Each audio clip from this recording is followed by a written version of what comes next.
If your entire sales strategy is closing cold prospects in 60 minutes or less, then your business is probably already bleeding trust. The one call close model has been pushed heavily in the past few years in the high ticket space. Push hard, go for a deposit, close or die. But today, it's completely broken. We are actually living in a trust economy, and people don't buy when they don't trust you. In this episode, I'm going to explain why the one call close model is dead and how you can replace it with something smarter, more scalable, and actually aligned with how people buy today. A friend of mine recently came to me and wanted me to take a look at the sales process of an offer that he's actually the head of sales for. This is for real estate. They are spending money on ads, actually spending money on ads every single day. And the main issue they're running into is they're churning and burning sales reps. They can't get reps to stick. They're either not sticking around and just leaving the offer, or they're not hitting KPI and are being let go from the offer. When I looked under the hood, I can tell instantly what the problem was. They're using the same outdated, old school model that everybody talks about today. And that is run paid ads to cold traffic, have them watch a short video, get them on a call, and no matter what, go for some form of deposit, regardless of whether they've seen the video or not, go for the jugular and try to close them. No trust, no process, and even worse, no problem awareness. Just a hard push to try to get money from people who don't even know what it is that they are looking at. And the worst part, the sales reps and my friend who's the head of sales is being blamed because nobody is closing at KPI. Today, I'm going to show you three things. Number one, why one call closing fails in today's buyer landscape. Number two, the core reason that trust is now more important than urgency. And number three, how one simple shift, moving to a true call close, increased one closer's offer to close rate to 53%. If you're still chasing cold leads with aggressive closes, then this episode might save your brand and your bottom line.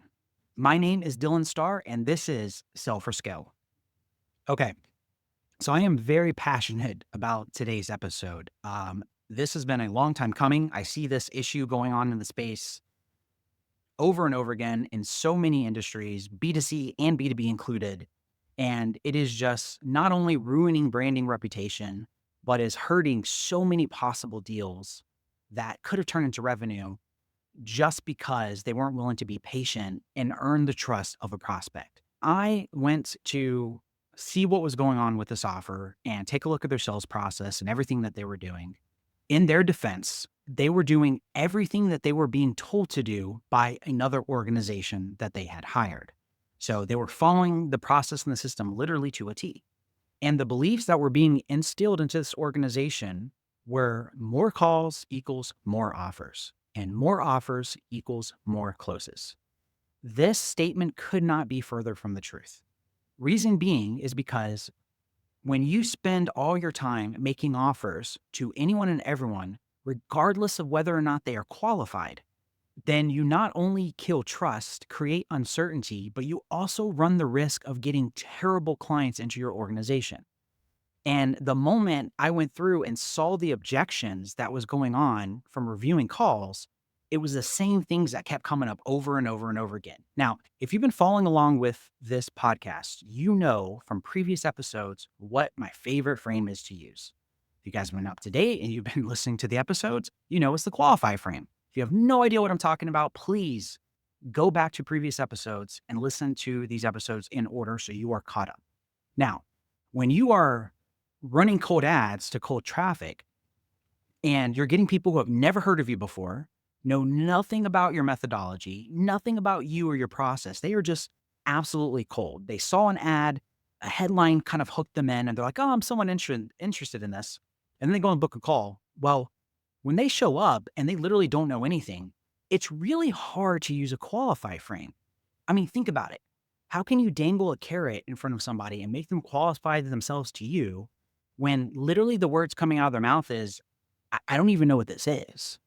Or even worse, they don't even remember why they booked the call in the first place. They were just so distracted that they saw an ad and they didn't even watch the video. Now, if you put yourself in the shoes of a sales rep And maybe you're watching this and you've been in this situation. But if you're literally talking to somebody who has no idea what's going on, they don't know anything about your methodology, and they're really just there for information, and they're saying it over and over again, like, I don't know, I'm here for information. What do you think would happen in your mind if you were to go through the normal process and then just being forced to pitch no matter what? Pitch them. Like, what are the odds that you think that they're going to be interested? I mean, listen, I understand there's psychology, I understand tonality, I understand there's skills when it comes to sales, but even the best salespeople in the world will struggle with trying to force a one call close with somebody who has no trust, no branding awareness whatsoever. And they're literally telling you that they are there to learn more and get more information, right? Meaning that their buyer persona is not even at the part where they're looking for a solution yet. They're just trying to learn more and see what ways you can even help the problem, or is there even a problem to be solved? So the result of this naturally was close rates were dropping, and the main KPI that they want is just a very simple 20% close rate, right? That's all the business owner wants is, hey, out of all the calls that are booked and that show up, they want a minimum of a 20% close rate, 2 out of 10. That is KPI.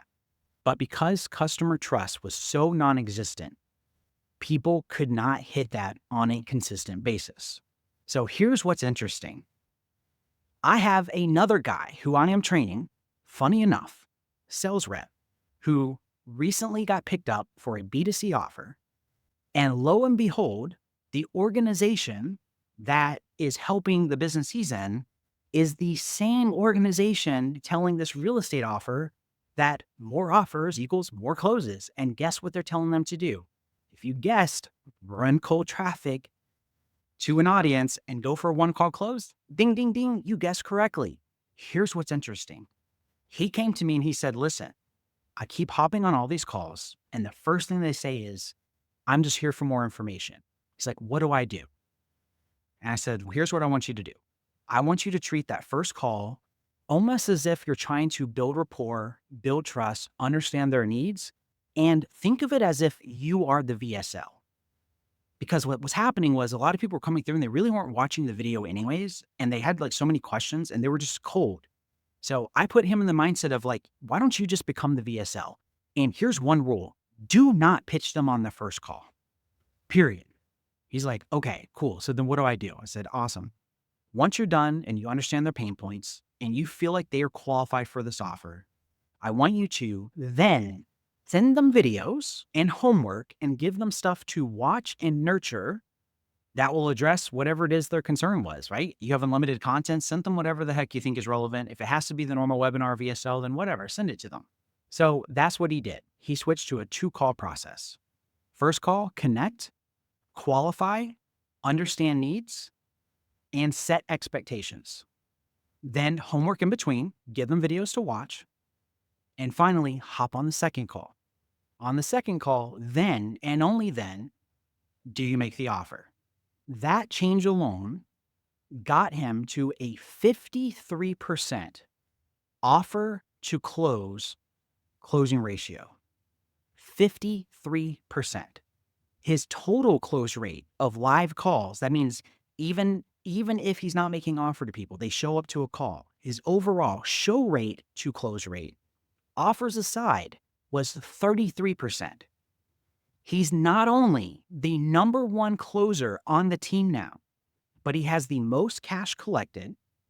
He's taking less calls than every single other person on the team who is forced doing one call closes. So he's doing less volume than them, collecting more cash, and has the lowest churn rate out of any other rep on the team, meaning everyone he is signing up, when it comes to cancellations, if they're paying monthly or refunds, etc., he has the least amount than everybody else.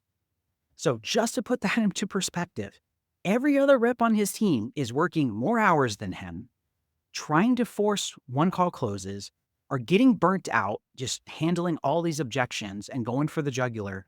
And even if they get lucky and close the deal, they still have more people who are asking for a refund, which they don't get paid on that deal afterwards. So all that effort completely wasted. Now, he's not the only one. This is actually working across multiple industries. Let's look at the stats. Forrester Research reports that 77% of buyers now expect salespeople to act as advisors and not closers.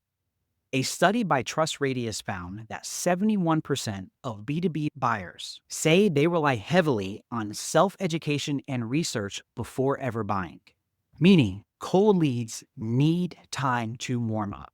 According to Salesforce, companies with multi-step sales cycles are seeing higher conversion rates and lower refund rates across the entire board.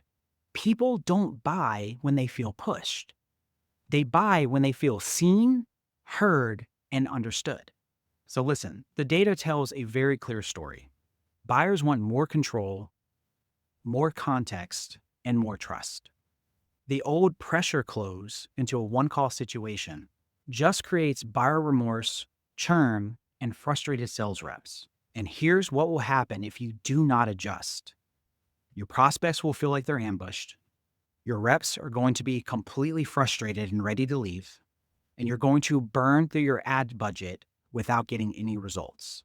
But when you slow down and actually build trust first, your pipeline warms up naturally. Prospects feel like buyers and not targets. And reps actually start enjoying being on sales calls again. Now, does this mean that there's never a time and a place for putting in a one-call close? Of course not. I actually did a post about this on Facebook, and somebody commented and was saying that they're closing over 30%. And I think 70% of the people coming through are actually very qualified. And they're doing one-call closes. And I was like, hey man, listen, that's great. If you have a process that's working and they're coming through, and the key here is that there's actually a process, like they already know you, they like you, they trust you, they understand the brand and understand what it is you offer. Of course you should go for one-call close. And he actually responded and he goes, oh yeah, now that you think about it, we do have a really, really good process. Like they've already seen about 3 to 4 hours of content before they even gotten to that stage, which again, makes complete sense. If you have a good process in place and you're not just going cold traffic to a cold audience and they've seen nothing, you've built no trust, you're just going for the jugular, then it's a completely different scenario.